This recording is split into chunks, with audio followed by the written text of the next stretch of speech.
CNG, auto, gas refuelling station জ্বালানি ও খনিজ মন্ত্রণালয়ের নানাবিধ নিয়ম মেনে স্থাপন করতে হয়। কিন্তু ভোলার এন আলম সুপার গ্যাস স্টেশনটির বেলায় দেখা গেছে নানা অনিয়মের চিত্র। অসংখ্য অনিয়ম থাকা সত্ত্বেও জ্বালানি ও খনিজ মন্ত্রণালয় থেকে নকশার অনুমোদন পায় তারা।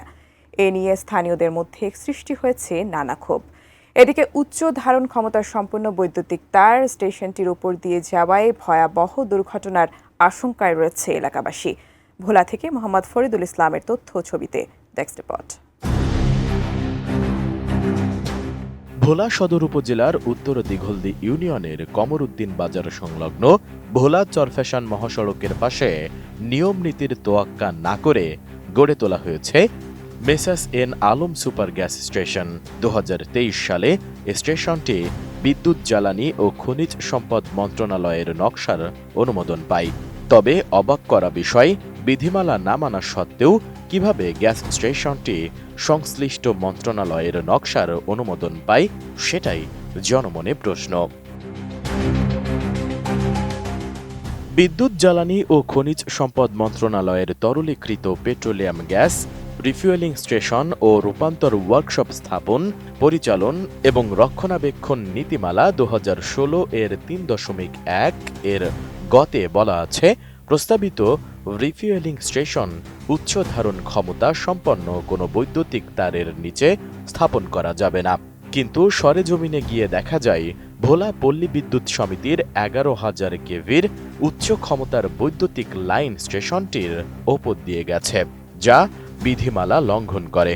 অন্যদিকে 2016 নীতিমালার 3.1 ঘতে বর্ণিত স্টেশন নির্মাণের ক্ষেত্রে জমির আকার আয়তনে যে পরিমাণ জমি থাকার কথা সেটিও স্টেশনে নেই। আবার বিধিমালা 3.1 টতে বলা হয়েছে ড্রাইভওয়ে প্রশস্ত ও পাকা হতে হবে, তবে এর কোনোটি এই স্টেশনের নেই। এছাড়াও মানা হচ্ছে না আরও অনেক নিয়মকানুন। স্টেশনটির পেছনেই রয়েছে গ্রামীণফোন টেলিকমের বিশাল টাওয়ার। আশেপাশে রয়েছে বসতবাড়ি ও একটি প্লাস্টিকের কারখানাও। অপরিকল্পিতভাবে গড়ে তোলা গ্যাস স্টেশনটির ওপর দিয়ে উচ্চ ক্ষমতা সম্পন্ন বৈদ্যুতিক তার থাকায় প্রতিনিয়ত আতঙ্কের মধ্যে বসবাস করছেন এলাকাবাসী। তারা আশঙ্কা করছেন যে কোনো মুহূর্তে ঘটে যেতে পারে বড় ধরনের দুর্ঘটনা এবং ঘটতে পারে প্রাণহানি।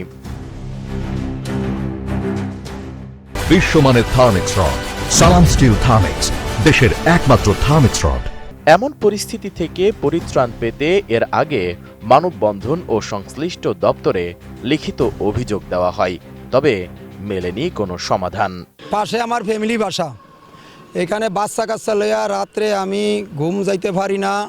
উপরে একটা 33,000 ভোল্টেজ একটা কারেন্ট, পাশে টাওয়ার, এটা শব্দে কোনো আমি ঘুম নিদ্রা যাইতে পারি না। আমার খুব আতঙ্ক, রাত্রে ঘুম ছুটিয়া যায়, ঝুঁকিপূর্ণ। 33 ভোল্টের কারেন্ট উপরে, পাশে বাসা বাড়ি, এখানে সিএনজির গ্যাস পাম্প হয়েছে। এখানে আমাদের বাচ্চা কাছে এনে চলাফেরা করতে খুবই কষ্ট হয়। কিভাবে কি হয়ে যায়, কখন কি হয়ে যায় বলা তো যায় না। এই কারণে আমাকে দাবি যে এরা যাতে এখান থেকে উঠে দেয়। আমরা বাচ্চা কাচ্চা নিয়ে অনেক ঝুঁকিপূর্ণ ভিতরে আছি। এখানে ফিলিং স্টেশন দিছে, হ্যাঁ করে আমরা না বলছিলাম এই জায়গায় ফিলিং স্টেশন দিয়েন না, দিলে আমাকে বাচ্চা কাচ্চার সমস্যা হবে। উপরে 33,000 ভোল্টের কারেন্টের তার, হ্যাঁ করে নম্বর চেয়ারম্যান দিয়ে সবেরই না কয়েছি, এটা কোনো বিচার আমরা পাইনি। আবার পিছনে গ্রামীণের টাওয়ার, বাংলা লিনের টাওয়ার, এই টাওয়ারের ভিতরে এরা কিভাবে ফিলিং স্টেশন দিচ্ছে আমার মাথায় ধরে না। এদিকে স্টেশনটিতে গিয়ে দেখা যায় অদক্ষ ও প্রশিক্ষণবিহীন লোকজন দিয়েই চলছে এ স্টেশনের গ্যাস বিক্রির কাজ, যেখানে জ্বালানি ও খনিজ সম্পদ মন্ত্রণালয়ের নীতিমালা 2021 এর 18.4তে বলা হয়েছে এমন প্রতিষ্ঠানে প্রশিক্ষিত জনবল নিয়োগের কথা।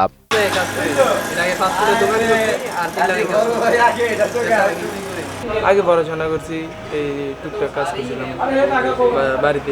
তবে পল্লী বিদ্যুৎ কর্মকর্তা বলছেন তাদের কোনো কিছু না জানিয়ে বা অনুমতি না নিয়েই স্থাপন করা হয়েছে এই স্টেশনটি। এটি ঝুঁকিপূর্ণ মনে করছেন তিনিও। এখানে গ্যাস স্টেশনটা নির্মাণ করার পূর্বে তার উপরে যে বিদ্যুতের লাইন আছে সেই লাইনটির নিচে স্থাপনাটা করার আগে আমাদের ভোলা পল্লী বিদ্যুৎ সমিতির কর্তৃপক্ষের বা কোনো কর্তৃপক্ষের কোনো অনুমতি এই গ্যাস স্টেশন নির্মাণ কর্তৃপক্ষ নেয়নি। তো যার কারণে আমরা ধারণা করছি যে এই লাইনটা, এই গ্যাস স্টেশনটা যদি নির্মাণ হয় সেই ক্ষেত্রে কিন্তু আমাদের বিদ্যুতের লাইনটা ঝুঁকিপূর্ণ অবস্থায় চলে আসতে পারে। নানা অসঙ্গতির পরেও জেলা ফায়ার সার্ভিস ও পরিবেশ অধিদপ্তরের অনাপত্তিপত্র কিভাবে পায় এ নিয়ে জনমনে নানা প্রশ্ন। তবে কর্মকর্তারা বলছেন ভিন্ন কথা। তার প্রতিষ্ঠানের সাইড দিয়ে যেটা গেছে সেটা হলো 24,000 ভোল্টের পল্লী বিদ্যুতের, সেটা আমরা শুনছি। ঝুঁকি বলতে আপনার ওনার সামনে দিয়ে যে তারটা গেছে, এই তারটা এটা ঝুঁকিপূর্ণ। কোনো প্রতিষ্ঠানের উপর দিয়ে বা পারিপার্শ্বিক থাকলে এটা একটা হ্যাজার্ড। আমরা বারবার তাকে বলেছি, এর পরবর্তীতে আমরা তাকে আইনানুগ যে আমাদের আমরা নোটিশ দেবো তাকে। ওইখানে অবকাঠামো কিছু ছিল না, সম্ভবত কিছুই ছিল না। তখন হয়তো ওই ব্লাঙ্ক অবস্থায় দেখানো হয়েছে, তখন দেওয়া হইতে পারে। এটা ফাইলপত্র গেটে, তারপর আমি অন্য যে বিষয় আছে সমস্ত বিষয়ে আমি সরজমিনে তদন্ত করে তারপর যদি দেওয়া হয় তাকে আমরা বাদ করে দেবো, অসুবিধা। প্রতিষ্ঠানটির মালিকের সঙ্গে মুঠোফোনে যোগাযোগ করা হলে তিনি ব্যস্ততার কথা বলে বিষয়টি এড়িয়ে যান। পরবর্তীতে তাকে একাধিকবার ফোন করা হলেও আর পাওয়া যায়নি।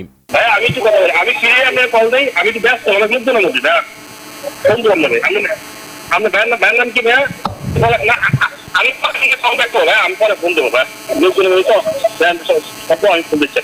জেলা প্রশাসক আজাদ জাহান বলেন, বিষয়টি তদন্ত সাপেক্ষে ব্যবস্থা গ্রহণ করা হবে। তিনি অবৈধভাবে এলপিজির ব্যবসা করছেন তা অনুমতি ছাড়া, এবং যে জায়গাটিতে তিনি আছেন সেই জায়গাটাও এই গ্যাসের ব্যবসা করার জন্য উপযুক্ত নয়।